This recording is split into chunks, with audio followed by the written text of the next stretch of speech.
Hi everyone! We're here today to make something that we're going to eat with our dinner tonight, and it's called flatbread. We're going to use a fairly simple recipe, and flatbreads are made around the world in lots and lots of different cultures, and there's lots of different ways to make them. A lot of recipes use yeast, but I wasn't sure if everybody would have yeast, so we're going to make a simple recipe that uses baking powder instead of yeast today. So we are going to get started. First things first, we've already washed our hands, and now we're going to measure out 1.5 cups of flour. And you can see that I am running low on flour, like many of you might be right now, but we're going to make through our recipe, and then we'll worry about what we're going to cook another day, another time. All right, and so we're going to put all of our dry ingredients in first. Okay, so we've got flour in. Now we're going to use something called baking powder. There's a couple different kinds of leavening agents. Leavening is what makes things rise. We've used baking soda for other things in the past. Today we're using baking powder. We're going to use 1 teaspoon of baking powder. Okay, there's a teaspoon of baking powder. And then we're going to use salt. Any kind of salt you have is fine. And we're going to use 3/4 of a teaspoon. So I don't have a 3/4 of a teaspoon measure, but I do have a 1/2 teaspoon measure, and then I can add to it 1/4 of a teaspoon, and that will equal 3/4 of a teaspoon of salt. Some fancy fraction math for you. Okay. So we've got all of that, and now we are gonna stir it up with a spoon. Can you stir that up? I'm gonna get these things out of the way. Okay, and while she's stirring, I'm going to get some ice water.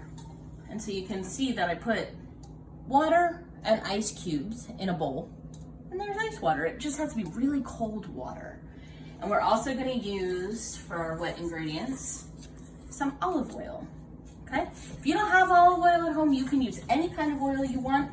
You can use vegetable oil, you can use canola, any kind of oil works in this recipe, okay? So now that she's finished stirring that up, we're going to take this spoon, put it to the side, and we are going to put in 1.5 tablespoons of oil. So she'll put it in. And then we need, that was 1, and now we need 1/2. Okay. And then our final addition is going to be 1/2 cup of ice water. So I'm gonna measure that out myself. I'm gonna pour it in here, being careful not to actually get any of the ice. I just want the cold water. All right, and I'll put it in. And so now we've got our dry ingredients and our wet ingredients, and we're gonna stir it up really well. And so she'll get started stirring, and I'll help her with it. Here we go, we're gonna stir it up. And now we're gonna hope that this makes a dough. The dough, when it's done, shouldn't really be sticky. You should be able to pick it up in your hands without it sticking to your hand. So if yours is really, really sticky, put a little more flour in, okay? So I see ours is coming together pretty well. We finished with our spoons, so we'll scrape them off. And then I'm gonna mix the rest with my hands really fast. Okay, and so here I am in my bowl. I've got lots of flour in there still to incorporate. So I'm just gonna knead it a little bit. Try and get as much flour in there as I can. Okay, and then my dough, you can see that it started off pretty sticky, and now I can touch it.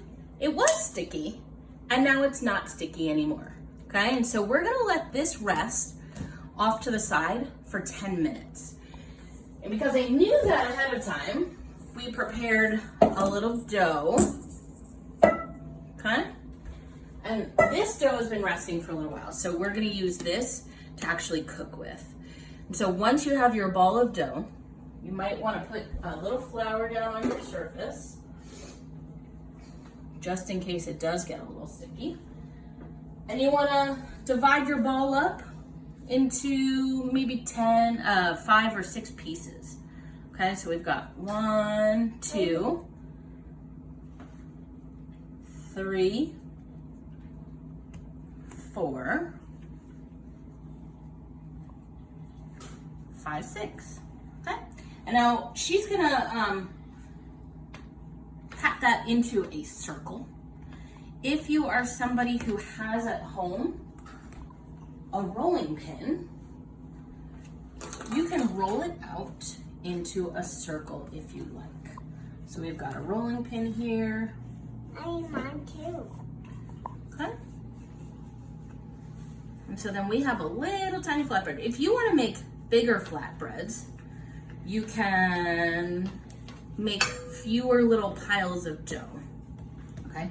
You want this to be about 1/4 of an inch thick. And so if you're looking at a ruler, it's divided up into a lot of things. This is half in the middle, and 1/4 is about this. So our dough is a little bit thinner than that, so we're gonna cook it. If you want, like I said, larger pieces of flatbread, then you'll want to make sure that you use more dough, maybe 2 of them. Make fewer little patties, okay? And we're gonna cook this in a pan. If you don't have a cast iron pan, totally fine. Use any pan that you do have, okay? And then we're gonna put vegetable oil in the bottom. So I've turned on my heat. I'm gonna pour some oil in, okay? And then I'm gonna let it heat up. We're not gonna eat that.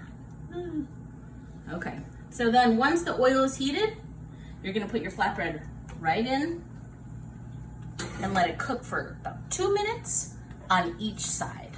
Okay, so we're gonna let that cook for a minute. I'm gonna show you what a larger one that we pre-cooked looks like. So we've got a little golden.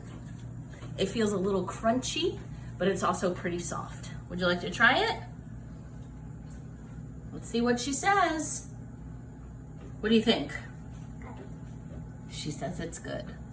All right, so we're gonna finish up making this on our own.